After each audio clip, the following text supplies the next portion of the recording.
لنا حاجة تقطعنا ولا تسقم قطمات أوكي أكل نايتو ناي مختا أكلني بس حاجة تخفل زولو مسواتي زنبركك هزبي يلا زنبركك من محدار يلا زنبركك ناي سراويت أمرار حيلا زنبركك ناي 13 أبات يلا በኤርትራ በኩል ወደ ሱዳን ሲጓዝ በነበረ የህወሓት ጦር ላይ ከባድ የድሮን ጥቃት የደረሰ መሆኑ የሚታወስ ነው። በወቅቱም ህወሓት በብስጭት አንድ መግለጫ ያወጣበት ሁኔታ ነበር። አሁን ደግሞ ለመጀመሪያ ጊዜ በሰራዊቱ አመራር ደረጃ ስለዚሁ ከባድ ነው ስለተባለ የድሮን ምት ከታጣቂዎቹ አመራሮች መካከል አንዱ የሆኑት ጀነራል ምግበ ተናግረዋል። በመግቢያችን ላይ የተከታተላችሁት ከዚሁ ጋር የተያያዘውን ነው ይዘነዋል።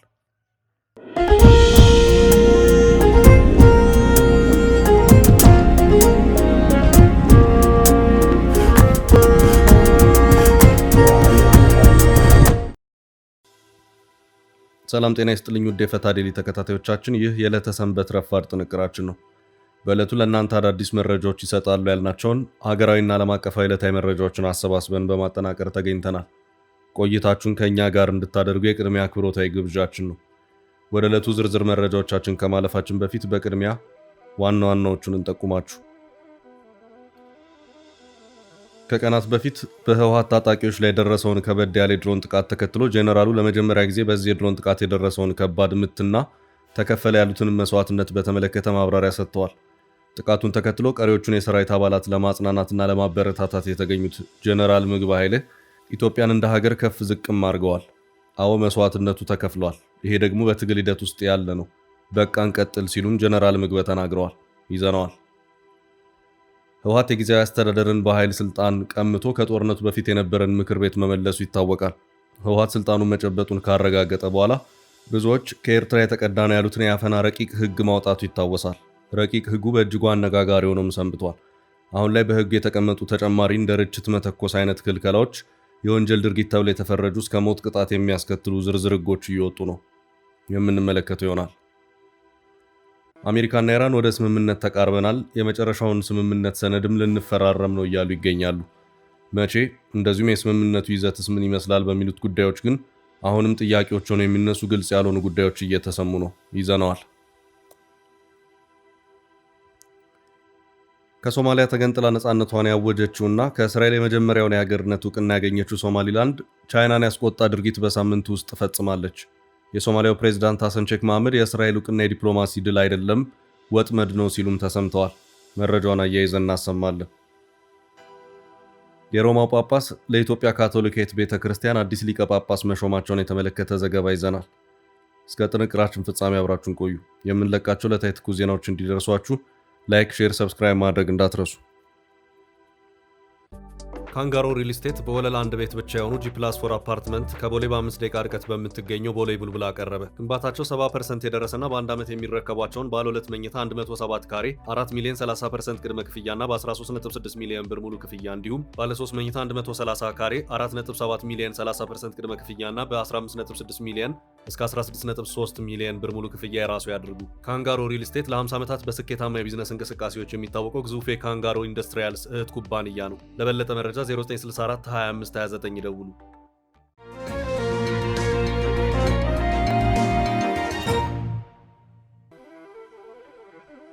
ምግበ ስለ ድሮኑ ከባድ ምት ተናገሩ። በቃ መስዋዕትነት ተከፍሏል። ጀነራል ምግበ ከቀናት በፊት በህወሓት ታጣቂዎች ላይ የደረሰውን ከበድ ያለ ድሮን ጥቃት ተከትሎ ጄኔራሉ ለመጀመሪያ ጊዜ በዚህ የድሮን ጥቃት የደረሰውን ከባድ ምትና ተከፈለ ያሉትን መስዋዕትነት በተመለከተ ማብራሪያ ሰጥተዋል። ይህንን የተናገሩት ከህወሓት ታጣቂዎች ከፍተኛ አመራሮች መካከል አንዱ የሆኑት ጀነራል ምግበ ኃይለ ናቸው። ከትግራይ በሽራሮ በኩል በኤርትራ በኩል አድርገው ወደ ሱዳን እየተጓጓዙ በነበረው የህወሓት ታጣቂዎች ላይ የተሰነዘረ የድሮን ጥቃት እንደሆነም የጊዜው መረጃዎች ሲያመለክቱ የነበረ መሆኑ የሚታወስ ነው። ህወሓት በዚያው ሰሞን ባወጣው መግለጫው በእጅጉ ቁጭቱን የገለጸበት ከባድ ጥቃት ነው። በዚህ አቅጣጫ ከባድ መሳሪያዎችም የማጓጓዝ እንቅስቃሴዎች የነበሩ መሆኑም ታውቋል። በድሮን ጥቃቱ ኦራል የተባሉ ወታደራዊ ተሽከርካሪዎችና ኤፍኤስአር የተባሉ የጦር መሳሪያና ሎጂስቲክስ የጫኑ መኪኖች የተመቱ መሆኑም ታውቋል። የድሮን ጥቃቱ የደረሰበት በሱዳን የሚገኘውንና አርሚ 7 የሚባለውን የህወሓት ታጣቂ ኃይል በዚያው በሱዳን ለመቀላቀል ጉዞ ላይ የነበረው አርሚ 15 መሆኑንም መረጃዎች ሲያመለክቱም ቆይተዋል።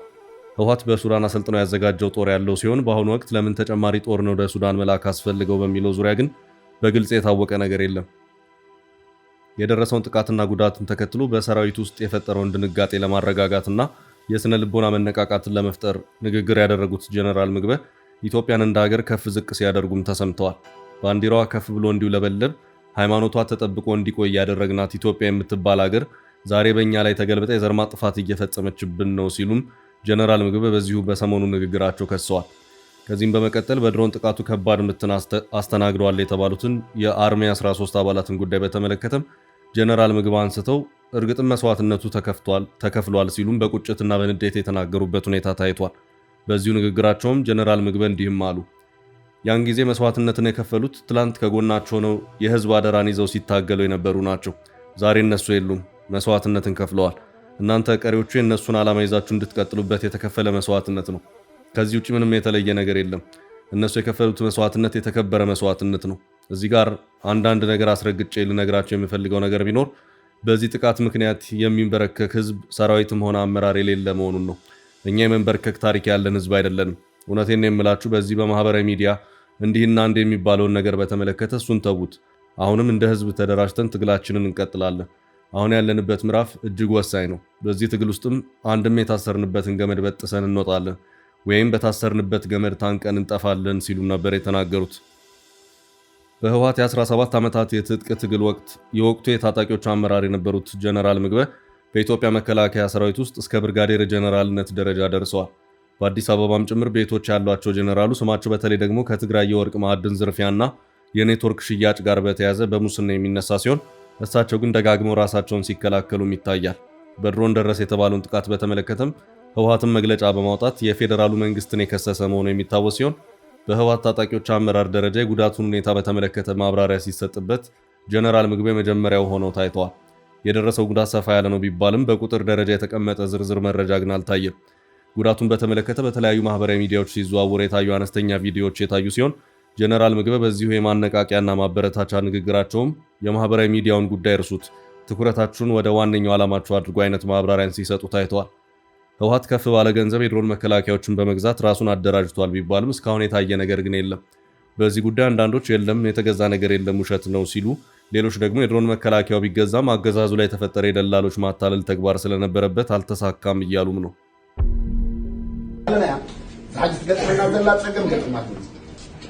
ኦኬ አካል ናይቱ ናይ መኸታ አካል በዚህ ሕጂ ዝኽፈል ዘሎ መስዋዕቲ ዝምብርከክ ህዝቢ የለ፣ ዝምብርከክ ምምሕዳር የለ፣ ዝምብርከክ ናይ ሰራዊት አመራርሓ የለ፣ ዝምብርከክ ናይ 13 አባል የለ።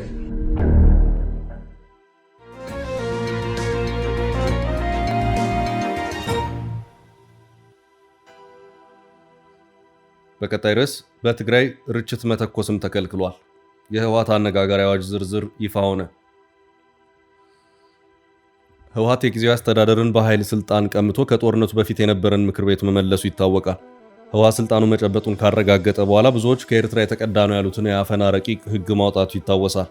ረቂቅ ህጉ በእጅጉ አነጋጋሪ ሆኖም ሰንብቷል። አሁን ላይ ረቂቁ በተመለሰው ምክር ቤት እንደሚጸድቅ እየተጠበቀ ሲሆን በውስጡ ቀደም ሲል ከተሰሙ ባሻገር ዝርዝር መመሪያዎች ይፋ ሆነዋል።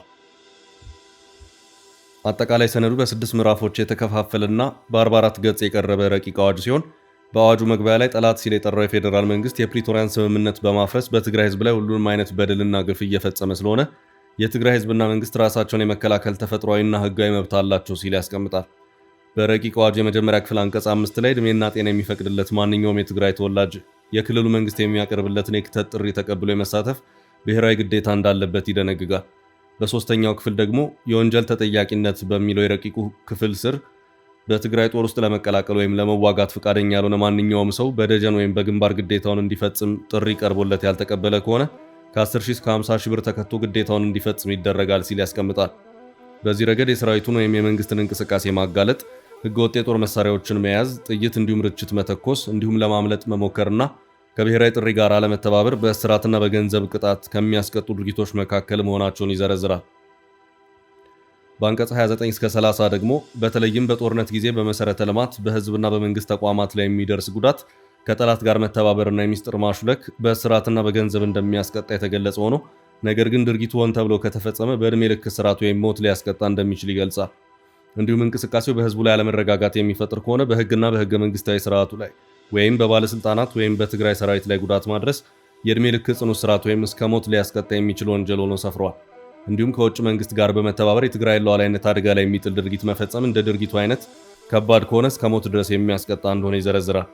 በሰነዱ አንቀጽ 44 ላይ የተገለጸውና እስከ ሞት ቅጣት የሚያደርሰው ወንጀል ከጠላት ጋር የኢኮኖሚ ትብብር ማድረግ ወይም መመካከር የሚል መሆኑን ይገልጻል።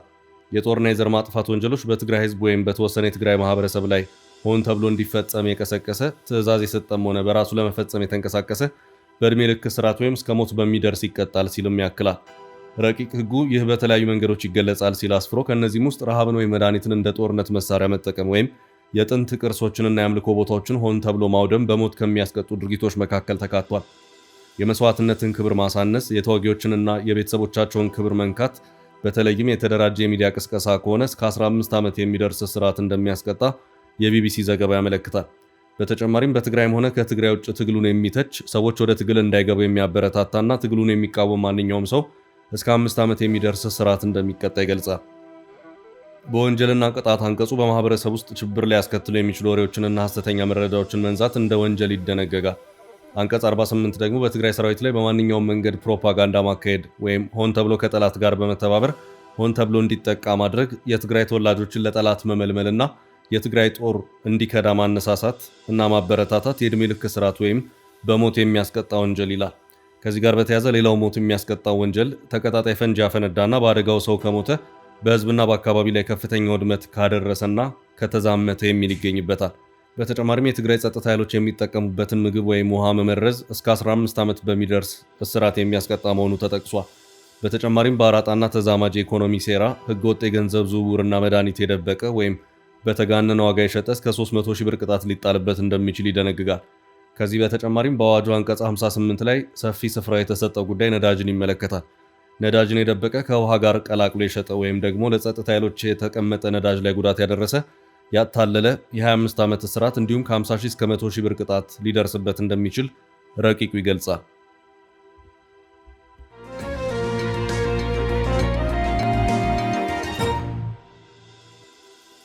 በቀጣይ ርዕስ የሮማው ጳጳስ ለኢትዮጵያ ካቶሊካዊት ቤተ ክርስቲያን አዲስ ሊቀ ጳጳስ ሾሙ። የኢትዮጵያ ካቶሊካዊት ቤተ ክርስቲያን ሊቀ ጳጳስና የአዲስ አበባ ሀገረ ስብከት ዘማሪ ሜትሮፖሊታን ብፁዕ ካርዲናል አቡነ ብርሃነ ኢየሱስ ሱራፌል ሐዋርያዊ ኃላፊነታቸውን በፈቃዳቸው መልቀቃቸውን ተከትሎ ከሮማ ቫቲካን ለቤተ ክርስቲያኑ አዲስ ሊቀ ጳጳስ ተሹሟል። ብፁዕ ካርዲናል አቡነ ብርሃነ ኢየሱስ ሐዋርያዊ መንበራቸውን የለቀቁት የ75 ዓመት የዕድሜ ጣሪያን ማለትም የካቶሊክ ቀኖናዊ ጡረታ ዕድሜን በማለፍን ተከትሎ 78ኛ ዓመት የልደት በዓላቸው በደረሰበት ወቅት መሆኑ ተነግሯል። እንደ አውሮፓውያን አቆጣጠር ከ1999 አንስቶ ለበርካታ ዓመታት ቤተ ክርስቲያኒቱን በሊቀ ጳጳስነት የመሩት ብፁዕ ካርዲናል አቡነ ብርሃነ ኢየሱስ ኃላፊነታቸውን ያስረከቡት በጡረታ ምክንያት እንደሆነ ቤተ ክርስቲያኗ ከቀናት በፊት አስታውቃለች። የሮማ ካቶሊካዊት ቤተ ክርስቲያን ርዕሰ ሊቃነ ጳጳሳት ፍራንሲስ ብፁዕ ካርዲናል አቡነ ብርሃነ ኢየሱስ ላቀረቡት ከኃላፊነት የመነሳት ጥያቄ ፈቃድ የሰጡ ሲሆን በምትካቸው አቡነ ተስፋዬ ታደሰ ገብረ ሥላሴን አዲሱ የኢትዮጵያ ካቶሊካዊት ቤተ ክርስቲያን ሊቀ ጳጳስ ወይም አርች ቢሾፕ አድርገው መሾማቸውን የቤተ ክርስቲያኗ መረጃ ያመለክታል።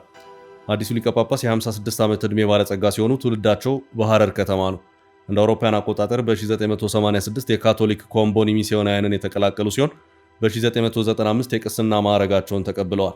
እንደ ቫቲካን መረጃ ከሆነ አዲሱ የኢትዮጵያ ካቶሊክ ሊቀ ጳጳስ በሮማው ጳጳሳዊ ግሪጎሪያን ዩኒቨርሲቲ ወይም ፖንቲፊካል ግሪጎሪያን ዩኒቨርሲቲ የእምነት ትምህርታቸውን የተከታተሉ ናቸው። አቡነ ተስፋዬ ከዚህ ቀደም በኢትዮጵያ በጉጂ ዞን የሚገኘውን የሃሮዋቶ የካቶሊክ ሚሽንን በበላይነት ሲመሩ እንደነበር የሹመት መረጃው ይጠቁማል።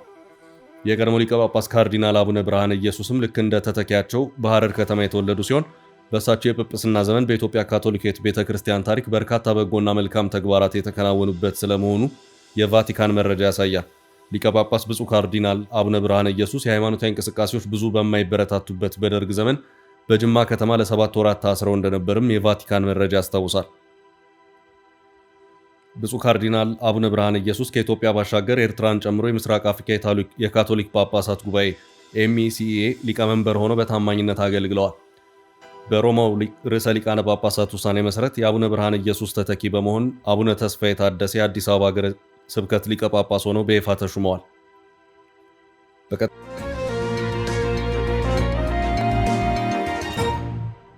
በቀጣይ መረጃ ግራ አጋቢው አሜሪካና ኢራን ስምምነት። ኢራንና አሜሪካ የሰላም ስምምነትን ሊፈራረሙ መሆኑ እየተነገረ ነው። ሆኖም ይህ ሊፈረም ነው የተባለው ስምምነት ጉዳይ በርካቶቹን ግራ አጋብቶ እንደቀጠለ ነው። ግራ አጋቢነት የተፈጠረው መቼ ይፈረማል በሚለውና ለመሆኑ የስምምነቶቹ ይዘትስ ምንድናቸው በሚሉት ነጥቦች ጉዳይ ነው። ዘገባዎቹም ይህንኑ እያመለከቱም ይገኛሉ። ሆኖም ስምምነቱ መቼ ይፈረማል፣ የስምምነቱ ይዘትስ ምን ይመስላል በሚለው ዙሪያ ግን እስካሁንም ድረስ ጥርት ያሉ መረጃዎች አለመውጣታቸውን ተከትሎ በርካታ ሚዲያዎች ውስጡን እያነፈነፉ ይገኛሉ። በተለይ ከኢራን በኩል ነገሮች ዝግ እንደሆኑ ይገኛሉ። ትራምፕ እንደተለመደው ፊት በማለት እየፈጠኑ ነው። ከገቡበት የጦርነት አጣብቂኝ የሚገላግላቸው በመሆኑ የስምምነቱን መፈረም በእጅጉ ፈልገውታል። ከዚሁ ጋር በተያያዘም ትራምፕ ስምምነቱ በዕለተ እሁድ ይፈረማል በማለት አሳውቀዋል። ፕሬዚዳንት ዶናልድ ትራምፕ ዛሬ በ80ኛ ዓመት ልደታቸው ቀን ስምምነቱ እንደሚፈረም እየጠበቁ እንደሚገኙ የቢቢሲ ዘገባ አመላክቷል። ሆኖም ኢራን ስምምነቱ የሚፈረምበት ጊዜ ላይ አሁንም ጥርጣሬ እንዳላት ገልጻለች። የስምምነቱን መፈረም በተመለከተ ኢራናውያን ተቃዋሚዎችም ቅሬታ እያሰሙ ነውም ተብሏል። የስምምነቱን የፊርማ ጊዜ በተመለከተ ቴህራን የለም የእሁድ ፊርማ የሚባል ነገር የለም፣ እርግጥ ነው ስምምነት ላይ ተቃርበናል፣ ነገር ግን የስምምነት ፊርማ ቀን ግን አልቆረጥንም፣ የምን ችኮላና መራወጥ ነው ብላለች። አደራዳሪ የሆነችው ፓኪስታንን ብትሆን ስምምነቱ እሁድ እንደሚፈረም ገልጻ ነበር። ሆኖም ከኢራን አቋም አንጻር የሚሆን አይመስልም። ከዚህ ውጭም ሁለቱ ሀገራት ይፈራረማሉ የተባለውን የመግባቢያ ስምምነት ወይም ሜሞራንደም ኦፍ አንደርስታንዲንግ በተመለከተ ግልጽ የሆኑ መረጃዎች እየወጡም አይደለም። የኢራን የኒኩሌር ጉዳይ፣ የሆርሙዝ መከፈት፣ ኢራን እየጠየቀችው ስላለው የማዕቀብ መነሳትና የታገደባት ገንዘብ መለቀቅን በተመለከተ ሲነሱ የነበሩ የመደራደሪያ ነጥቦች ናቸው። የመግባቢያ ስምምነት ይፈረማል ሲባል በየትኞቹ ነጥቦች ላይ ምን አይነት ስምምነት ላይ ደርሰው ነው የሚለውን በተመለከተ አሁንም እየወጡ ያሉት መረጃዎች ግልጽነት የጎደላቸው ሆነው እየታዩ ነው። ይፈረማል የተባለው ስምምነት በዝርዝር ጉዳዮች ላይ ትኩረቱን የሚያደርግ ሳይሆን ጠቅላላ ጉዳዮችን የሚያመለክት የመግባቢያ ስምምነት መሆኑም እየተነገረ ነው። ትራምፕ ስምምነቱ ኢራን ኒኩሌር የጦር መሳሪያን እንዳትታጠቅ የሚያደርግ ስምምነት ነው፣ በ2015 ኦባማ ከኢራን ጋር ተፈራርሞት ከነበረው ፈጽሞ የተለየ ስምምነት ነው ሲሉም ትራምፕ ተናግረዋል። በመግባቢያ ሰነዱ መሰረት የተኩስ አቁሙ ለ60 ቀናት ተራዝሞ ስለ ኢራን የኒኩሌር መርሃ ግብር ድርድር ይጀመራል መባሉንም ዘገባዎች እያመለከቱ ይገኛሉ። ስምምነቱ እንደተፈጸመ በአፋጣኝ ሆርሙዝ ሰርጥ የሚከፈት መሆኑንም ትራምፕ አክለዋል። ስምምነቱን በተመለከተ እስካሁን ባለው ሁኔታ በኢራን በኩል የተሰማ ዝርዝር ሀሳብ የለም። አሁን የተዘጋጀው ረቂቅ የመግባቢያ ስምምነት ነው መባሉን ግን ኢራን አረጋግጣለች። አንዳንዶች የመግባቢያ ስምምነቱ አሁን ያለውን ውጥረት የሚያረግብና በየጊዜው የሚያገረሸውን ጦርነት የሚያስቀር እንጂ የድርድር የመጨረሻ ሰነድ አይደለም እያሉ ይገኛሉ። ሌሎች ዝርዝር የኒኩሌርና ሌሎች ወሳኝ አንገብጋቢ ጉዳዮች በቀጣይ በሚኖሩ ንግግሮች የሚታዩ እንጂ አሁን ባለው ሁኔታ ሁለቱን ሀገራት የማያግባቡ ሌሎች ጉዳዮችን ማንሳቱ አስፈላጊ ሆኖ አልተገኘም እየተባለም ይገኛል። የፓኪስታን ጠቅላይ ሚኒስትር ሻህባዝ ሻሪፍ በሁለቱ ወገኖች የመግባቢያ ሰነዱ ላይ እንደተስማሙ ገልጸዋል። ኢስላማባድ ስምምነቱ ላይ ኤሌክትሮኒክ ፊርማዋን እንደምታኖርም አክለዋል። ስምምነቱ ከተፈረመ በኋላ በቀጣይ ሳምንት የባለሙያዎች ውይይት እንደሚቀጥል ጠቅላይ ሚኒስትሩ ተናግረዋል። ሁለቱን ሀገራት በዋናነት ያሸማገሉት ፓኪስታንና ኳታርን ጨምሮ ሌሎች ሀገራትም ስምምነቱ ላይ ይፈርማሉ ተብሎ ይጠበቃል። ኳታር በኢራን እስራኤል አሜሪካ ጦርነት ወቅት ከባድ የኢራንን ወታደራዊ ምት ካስተናገዱት ሀገራት መካከል ናት።